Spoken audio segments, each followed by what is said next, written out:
Hi guys, good morning. तो कैसे हैं आप सब? आप सबका मेरे ब्लॉग में स्वागत है। आज सुबह के हो रहे हैं चाय और हम लोग अभी सारा काम करके चाय पीकर फिर अभी जाएंगे पूजा का काम करने। तो गुड मॉर्निंग बोलिए आप सब। Good morning friend. Good morning friend. आप लोग मेरे ब्लॉग में बने रहो और आगे देखो मैं क्या क्या करती हूँ। ये शाम के अर्घ का दृश्य है और आप देख सकते हो लालिमा छाई हुई है। हम लोग सुबह उठे थे और मैंने ये रिकॉर्ड कर लिया कि उगते हुए सूरज कितने अच्छे लगते हैं। हाय गाइस, तो मैं अब नहा कर आ चुकी थी। नहा कर आने के बाद मैं चूल्हा जलाना स्टार्ट करी थी। मैं पतली पतली लकड़ियों को डाल कर चूल्हा जला रही थी। इसमें ना ही केरोसिन डाला जाता है और ना ही अन्य प्रकार के कोई फ्यूल डाले जाते हैं। इसमें मैंने कपूर डालकर जलाया। चूल्हा जल चुका था तो मम्मी ने बोला चूल्हा जलाने के बाद उसमें कढ़ाई डालकर चूल्हा पे कढ़ाई चढ़ाकर घी डाल दो। घी डालने के बाद फिर मैंने उधर जब वो अच्छे से गर्म हो गया तो मैंने घी डाला। घी डालने के बाद फिर मैंने उधर ठेकुआ की तैयारी करी और फिर मैंने आटा निकाल कर उसमें सारा मटेरियल डाला, जैसे मेवा, चीनी, गर्म किया हुआ घी डालकर अच्छे से और शक्कर डालकर अच्छे से मिक्स कर रही थी। मिक्स करने के बाद मैं अच्छे से मिला रही थी क्योंकि उसमें एक भी ये शक्कर का जो रहता है अच्छे से मिक्स कर लेना चाहिए ताकि वो अच्छे से ये हो जाए। अच्छे से मिक्स करके फिर उसमें पानी डाल लूँ, नहीं तो है ना वो उसमें गांठ आ जाता और फिर ठेकुआ अच्छे से नहीं बनता। इसलिए मैं अच्छे से मैश कर रही थी और मैश करने के बाद जब अच्छे से हो जाएगा तब मैं उसमें पानी डालकर अच्छे से गूंद करके और तब ठेकुआ का शेप दे रही थी।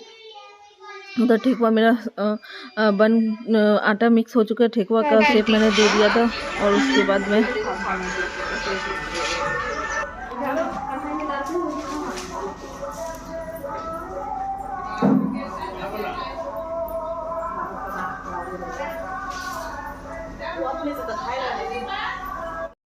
तो मैं शाम के अर्घ के लिए रेडी हो गई थी और रेडी होने के बाद मैंने लड्डू को भी रेडी किया। वो देखो मैम ने कहा सबको हाय बोलो बेटू, तो उन्होंने सबको हाय भी बोला।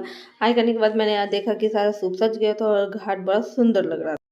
तो मैं अब यहाँ पे घाट पे आ गई थी तो मैंने देखा कि सब सूप घाट पे सज चुका है, दिए जल चुके हैं और मम्मी भी पानी में जा चुकी है। तो शाम के समय वाले अर्घ में डूबते हुए सूरज को अर्घ दिया जाता है, इसलिए मेरे देवर जी अब उठाकर मम्मी को सूप दे रहे थे ताकि मम्मी भगवान को दिखा करके और हम लोग से अर्घ दिलवाएं। फिर हम लोगों ने सबको अर्घ दिया और अर्घ देने के बाद वापस डाला जगह पे आके पूजा रूम में रखा गया।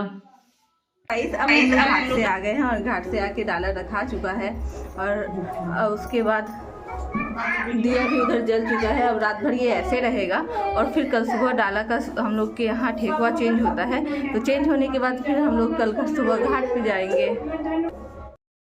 सो गाइस, अब सुबह के छठ के दूसरे रख का टाइम हो गया है और मैं रेडी हो चुकी हूँ। मैं ये साड़ी वेयर की हूँ और अब मैं जा रही हूँ घाट पे और देखूँगी वहाँ क्या क्या करना है।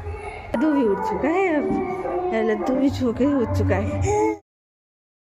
तो अब सुबह के टाइम भी डाला और सूप सज चुका था।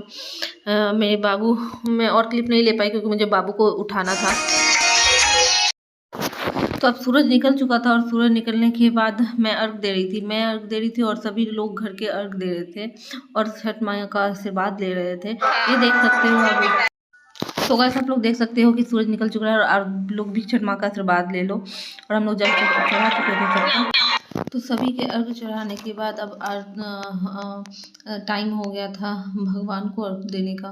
तो मैं सूर्य भगवान को जल चढ़ा रही थी। जल चढ़ाने के बाद आज के दिन दीप दिखाने का, तो फिर मैं दीप लेकर के अच्छे से थाली में पहले से सजा के रख चुकी थी और फिर मैं सूर्य भगवान को दीप दिखा रही थी। पर पानी में जाने के बाद साड़ी संभालना बहुत मुश्किल हो जाता है, तो मैं साड़ी संभालते हुए दीप दिखाई।